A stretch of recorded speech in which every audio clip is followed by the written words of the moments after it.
അനുഭവങ്ങൾ പാളിച്ചകളിലൂടെ അരങ്ങിലെത്തി, സ്വപ്നങ്ങളുടെ വിൽപ്പനയിലൂടെ മുന്നേറ്റം നടത്തി, മേളയുടെ യവനികയുയർത്തി, എതിർപ്പുകളെല്ലാം കാണാമറയത്താക്കി, സന്ദർഭങ്ങൾക്കനുസരിച്ച് ലക്ഷ്മണരേഖ വരച്ച ഇടനിലങ്ങൾ പിന്നിലാക്കി, അരപ്പട്ട കിട്ടിയ ഗ്രാമത്തിലൂടെ പാഥേയവുമായി പുറപ്പാട് നയിച്ച്, മണിവത്തൂരിലെ 1000 ശിവരാത്രികളിൽ ദിനരാത്രങ്ങൾ യാത്ര ചെയ്ത്, ഉത്തരം തേടി ജാഗ്രതയോടെ ചരിത്രം സൃഷ്ടിച്ച്, മഹായാനങ്ങളുടെ മുദ്രകൾ അടിക്കുറിപ്പുകളാക്കി, പളുങ്കും വജ്രവും കയ്യൊപ്പ് ചാർത്തിയ പോലുള്ള അഭിനയ നിറക്കൂട്ടുകൾ ഒരു തനിയാവർത്തനം എന്ന രീതിയിൽ കാഴ്ചവെച്ച്, ആരുടെ മുന്നിലും വിധേയനാകാതെ വീരഗാഥകളിലൂടെ അഭിനയ തികവിന്റെ അമരത്ത് സാഗരം സാക്ഷിയായി നിലയുറപ്പിച്ച വലിയേട്ടന്, ദാദാസാഹിബിന് അഭിനന്ദനങ്ങൾ.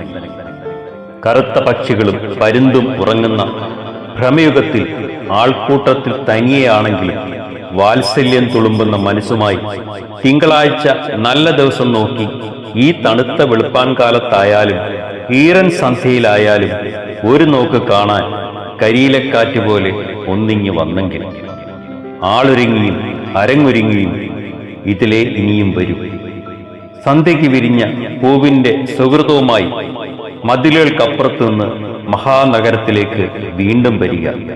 ഈ തണലിൽ ഇത്തിരി നേരം ഇനിയും കഥ തുടരാം. കാതോട് കാതോരം പുരസ്കാരങ്ങളുടെ വാർത്തകൾ ഉയർത്തിയ പെരുമഴക്കാലത്തിന് ഹൃദയപൂർവ്വം സ്നേഹാദരങ്ങൾ നേരുന്നു.